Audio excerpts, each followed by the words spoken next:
দুনিয়ার কারো দেখে ভয় করবে না। ভয় যদি করতে হয় আমি আল্লাহকে দেখে করো। আপনারাও কারো দেখে ভয় করবেন না, ভয় করবেন কাকে দেখে? আরো জোরে বলেন, কাকে দেখে? ওয়ায়ানসাসকাল্লাহু বিকুররিন ফালা কাশিফা লাহু ইল্লা হু ওয়ায়ানসাসকা বিখাইরিন ফাহুয়া আলা কুল্লি শাইইন কাদির। আল্লাহ পাক বলেন, পৃথিবীর মানুষেরা, আমি আল্লাহ যদি কারোর বিরুদ্ধে অবস্থান করি, দুনিয়ার নেতা খেতা সবাই তার পক্ষে থেকেও আমি আল্লাহর হাত থেকে, বিপদ থেকে তাকে কেউ বাঁচাইতেন।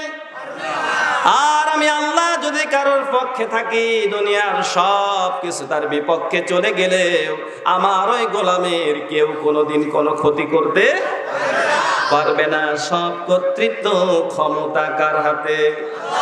আরো জোরে বলেন, কার হাতে?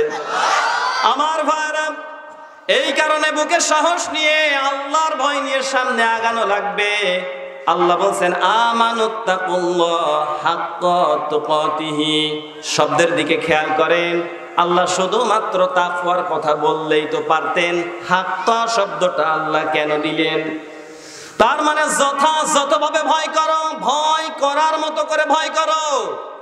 আজকে আমরা আল্লাহকে দেখে ভয় করি, কিন্তু যেমন ভাবে ভয় করার দরকার ওই ভয় এখনো আমাদের কলিজাতে আসেনি।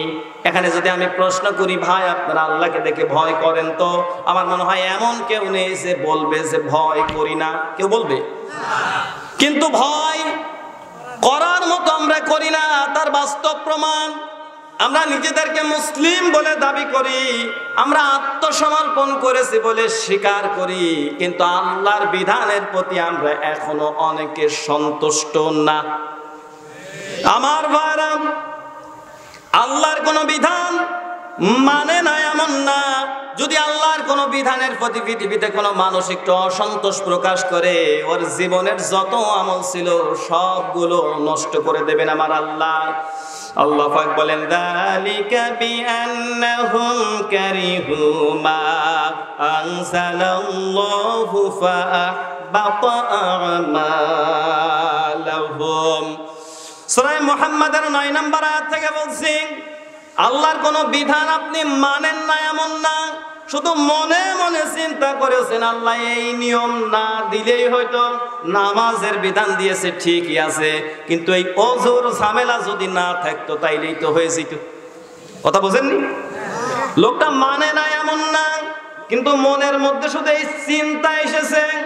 আল্লাহ বলছেন, আমার এই বিধানটা ওয়ায়ুসাল্লিমু তাসলিমা, খুশি মনে মেনে না নেওয়ার কারণে মনের মধ্যে যে বক্রতা তৈরি হয়েছে, এই কারণে আমি আল্লাহ ওর জীবনের ভালো আমলগুলো সব বরবাদ করে দিই। জোরে বলেন নাউজুবিল্লাহ। এই জন্য আল্লাহ যে বিধান দিয়েছেন ওগুলো খুশি মনে মানার দরকার আছে না নেই? আরো আসতে বল। আমার ভাইরা, অথচ আজকে অনেক আল্লাহর বান্দা আছে, আল্লাহর দেওয়া বিধান আমরা মুসলিম বলে দাবি করতেছি। আগে আপনাকে জানা লাগবে মুসলিম মানে কি। টু বি সারেন্ডার অফ আল্লাহ, নিজের ইচ্ছা এবং অনিচ্ছা আল্লাহর কাছে সমর্পণ করে দেওয়া লাগবে। আমার আল্লাহ যেটাতে খুশি আপনি সেটা করতে পারবেন, আমার আল্লাহ যেটাতে খুশি না আপনি ওইটা করতে পারবেন না। যদি করেন তাইলে আপনি কিন্তু গুনাহগার হবেন, আল্লাহর অবাধ্য গোলাম হিসাবে পরিগণিত হবেন। আমার ভাইরা, আপনি যদি বিদ্রোহ করেন, অবাধ্য হন, পরিণতি কি ভালো হবে? আজ পৃথিবীতে যদি কোনো পিতা তার সন্তান যদি পিতার অবাধ্য হয়ে যায়, অনেক সময় আমরা দেখেছি এই পৃথিবীর ইতিহাস, এত ভালোবাসার সন্তান হওয়ার পরেও পিতার বিরুদ্ধাচরণ করার কারণে অনেক পিতা তার সন্তানকে ত্যায্য পুত্র করে দেয়। আছে না নেই? আমার ভাইরা, 5টা বছর ধরে আপনি নৌকার পক্ষে ভোট চেয়েছেন, সময় দিয়েছেন, টাকা নষ্ট করেছেন, হঠাৎ করে দেখা গেল আপনি মনোনয়ন প্রত্যাশী ছিলেন, কিন্তু আপনি যখন মনোনয়ন পান নাই, অনেক এলাকার ক্যান্ডিডেট আছে, তখন দলীয় প্রতীকের এগেনস্টে আর এক প্রতীক নিয়ে বিদ্রোহী ক্যান্ডিডেট হিসাবে দাঁড়িয়ে যায়। আছে না নেই? আমার ভাই, বিদ্রোহী করার কারণে মাননীয় প্রধানমন্ত্রী অনেক সময় এই লোকগুলোকে দল থেকে বহিষ্কার করে না?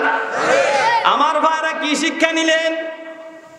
একটা দলের বিরুদ্ধাচরণ করার কারণে, বিরোধিতা করার কারণে দল থেকে যদি প্রধানমন্ত্রী বাদ দিয়ে দিতে পারে আর নিজের সন্তানকে বাদ দিয়ে দিতে পারে তার বিরোধিতা, পিতার বিরোধিতা করার কারণে, ও বৃত্তিপাড়াবাসী ও শৈলকুপাবাসী, তোমরা যদি আল্লাহর বিধান, আল্লাহর কোরআনের বিধানের কাছে আত্মসমর্পণ না করে বিরোধিতা করো, আল্লাহ তোমাদেরকে আল্লাহর জান্নাত থেকে বহিষ্কার করবেন।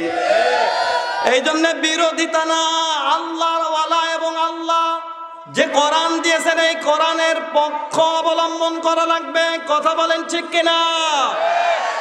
আমার ভাইরা, মুসলিম হিসাবে আমরা কতটুকু আল্লাহর কাছে নিজেদেরকে সমর্পণ করতে পারলাম? কোন পুলিশ যখন কোন আসামিকে ধরে তখন আসামির কোনো কর্তৃত্ব থাকে না, সে হাত উঁচু করে সারেন্ডার করে। তার মানে বোঝাইতে চাই, স্যার আমার আর কোনো এখন মাতব্বারি নাই, আপনার কাছে ধরা পড়েছি, আমি আত্মসমর্পণ করেছি, এখন আপনি যা করবেন আপনার কথা শুনতে মানতে আমি বাধ্য। বলেন বলেন। আমার ভাইরা, মুসলিম শব্দের শাব্দিক অর্থ আত্মসমর্পণকারী। আপনিও তো আত্মসমর্পণ করেছেন কোরআনের কাছে, আপনিও তো আত্মসমর্পণ করেছেন হাদিসের কাছে, আপনিও আত্মসমর্পণ করেছেন আমার আল্লাহর কাছে। সুতরাং আল্লাহর দেওয়া বিধান আপনাকে খুশি মনে মানা। কিন্তু অনেক মানুষ আছি আল্লাহর বিধানটা আমরা খুশি মনে মানতে পারি নাই। বলবো? তারা কথা বললেন না? আমার ভাইরা, আজকে পৃথিবীতে অনেক সামনের কাতারের মুরব্বী আছে যারা 5 ওয়াক্ত নামাজও পড়ে, কোরআনও পড়ে, তাহাজ্জুদও পড়ে, জিকির আজগার করে, মাঝে মাঝে মসজিদ গরম করে ফেলে। অথচ খোঁজ নিলে দেখা যাবে 3টা মেয়ে, 1টা ছেলে অথবা 2টা ছেলে আস্তে করে মেয়ের জমিগুলো ফাঁকি দিয়ে ছেলের নামে লিখে দিয়েছে। সরে বলেন সুবহানাল্লাহ। আছে না নেই? আমার ভাইরা, আপনি যে মুসলিম বলে নিজেকে দাবি করলেন অথচ আল্লাহর বিধানের কাছে আপনি আত্মসমর্পণ করেন নাই। আমার আল্লাহর নির্দেশ ছিল ইউসিকুমুল্লাহু ফি আওলাদিকুম লিযযাকারি মিসলু হাযযিল উনসায়াইন। আল্লাহ পাক বলেন কোরআনে কারীমের সূরা নিসার 11 নম্বর আয়াতের প্রথম অংশে আছে, আল্লাহ পাক বলেন পৃথিবীর মানুষদেরকে আমি আল্লাহ এই মর্মে নসিহত করলাম, উপদেশ দিলাম, 2 জন মেয়েকে তোমরা যা দেবে 1 জন ছেলেকে তোমরা তাই দেবে। বিধানটা কার? আরো জোরে বলেন কার? 2 জন মেয়েরে যা দিবা 1 জন ছেলেকে তাই দিবা। তোমার একটা ছেলে আছে, 2টা মেয়ে আছে, 4 বিঘা জমি থাকলে ছেলেরে 2 বিঘা দাও, 2 মেয়েরে 2 বিঘা দাও। বিধানটা কার? অথচ অনেক হাজী সাহেব আছে যারা মেয়ের নামের জমিগুলো ফাঁকি দিয়ে ছেলের নামে দিয়ে দিয়েছে। এরকম মুসল্লি এলাকায় আছে না নেই?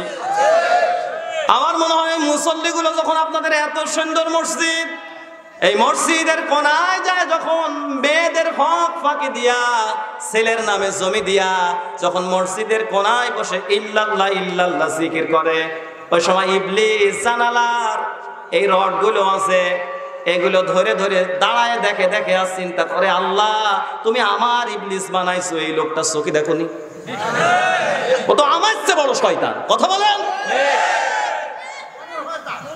এই হাজী সাহেবেরা যায়, এরা মেয়ের জমি ফাঁকি দিয়া, আমার দেখা এরকম হাজী আছে, মেয়ের জমি ফাঁকি দিয়া ছেলের নামে রেজিস্ট্রি করে দিয়া ওইদিকে গিয়েছে মিনা মুজদালিফায় জামরায়ে আকাবায় যায় যখন কঙ্কর নিক্ষেপ করে, শয়তানের উদ্দেশ্যে পাথর নিক্ষেপ করে, আমার মনে হয় শয়তান তখন দৌড়ে দাঁড়ায় চিন্তা করে, এ আবার কি আপন রক্তের সাথে তো বেঈমানি, তুই আর আমি তো ভাইরা ভাই ছিলাম।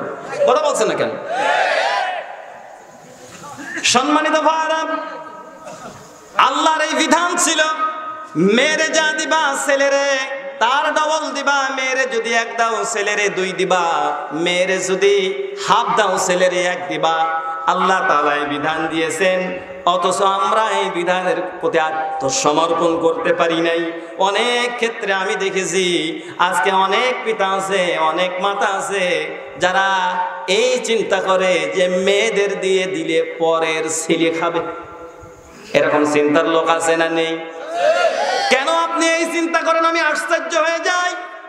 আমি স্বল্প বয়স, স্বল্প অভিজ্ঞতায় আমি আমার এই অভিজ্ঞতায় আমি যতটুকু পেয়েছি, আপনি আপনার সন্তানকে দেন এই চিন্তা করে যে আপনি যখন বয়োবৃদ্ধ হবেন এই সন্তান আপনাকে দেখভাল করবে। কিন্তু বাংলাদেশের গ্রাম অঞ্চলে যে চরিত্রগুলো দেখা যায়, অনেক ক্ষেত্রে কিন্তু এটাই দেখা যায় যে ছেলেদের থেকে মুরব্বীকালে মেয়েরা এখন বাবা মাকে বেশি দেখে। যারা মেয়ের বাবা আছেন কথা বলেন।